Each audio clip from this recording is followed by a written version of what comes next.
What is some advice you'd give to people new to TOing and wanting to start an offline local community? Like finding a place to host it, securing setups, curating the community, or any other important things that come to mind. Oh, I like this one. I like it when people ask about our community stuff, because I assume that people see what we've got going on here with Play Guilty Gear, with Rev Tuesday, with Caliburst, with RESSHOUMANIA, and they want it themselves, which I think is great. And I actually have a book coming out soon where there's a couple chapters devoted to this kind of thing, so stay tuned for that. The biggest thing that I would tell people who are trying to get into scene development, really, right? TOing is one tool that you have for developing a scene and cultivating it, is that you gotta kind of start by looking at what you got. Look at what you got, and then you gotta look at what you want, and then you gotta figure out a couple small steps that will get you in that direction. When I decided to start running brackets, it wasn't like no one in NorCal was playing Exerd. I knew that we had an active scene that was happy to play. They were excited to play because we still had some locals running Exerd. This was like, I think we started our stuff around 2018.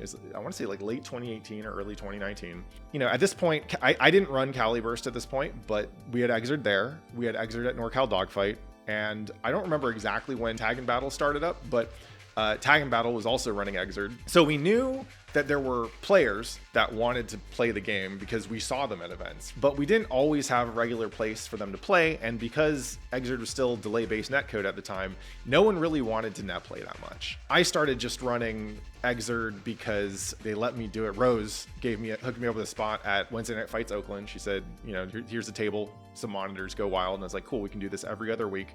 And we already knew that there were people who would be down to show up, right? Daemendo had already been showing up and just labbing if he couldn't find anyone to play with, just casuals. Because we knew that there were already Exerd players there, we could go straight to the part where we were like running events for them. First, we did our single elim at Wednesday Night Fights.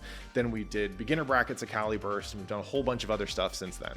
If you don't have people playing Exerd and enjoying it, then you can't start at a bracket, right? Because bracket's a little bit too harsh to get someone into the experience of the community on its own. Depending on where you start, it might be that what you really need is just hosting some people you kind of like at your house or in a garage or something once a month, and that's enough to start with. I remember going to some of Adapt's home sessions in Sacramento, and it was super cool, just super chill. Like a bunch of people would get over to his house and bring monitors and stuff. They usually coordinated that stuff with the regional discords and stuff, so people would know where to go and what to bring.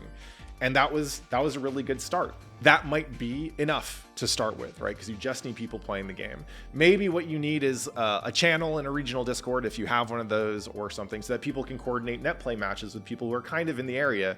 And that's enough to get people playing. You know, maybe you start doing like small Discord streams or something like that, or running little like, beginner friendly events through Discord, right? Because it's easier for people to get in there than it is to go to a place with a bunch of strangers that they may not know already, right? But you just need to create spaces and opportunities for people to play the game, and then you need to get them to play it. And if they're sticking around and having fun, then you can start to build up off of that into other stuff. Maybe it's a carpool to go to a nearby region and play with them, or coordinating like hotel room shares or whatever to go to a major or something like that, right? But you need to get that core group of people interested, and brackets are usually a little bit later in the game when it comes to that. Brackets are great because they're a nice advertisement for the community. They're an excuse for people to get together and play the game. But you probably need to find your love for the game first before entering a bracket, and that's kind of the first thing that I'd recommend you cultivate. If you have that, then you can start to think about stuff like, oh, where can we find a good event or an event venue? And it could be a garage, it could be a warehouse, it could be a hobby shop. Those are often popular. Or like a boba cafe or something, right? Like whatever sympathetic business or public venue might be a good place to start. You can start sourcing equipment, see like, hey, do people have consoles to play on? Do we need to find things like tables and chairs and a stream setup and whatever? All of those problems are relatively easy to solve. Once you have a core group of players, it's down to show up, down to play, and down to keep on vibing. If you don't have that, then that's the starting point. And cultivating that is usually just a matter of getting people to play the game and being nice to them, and feeding them is the other thing. Feeding them is clutch. But yeah, great question.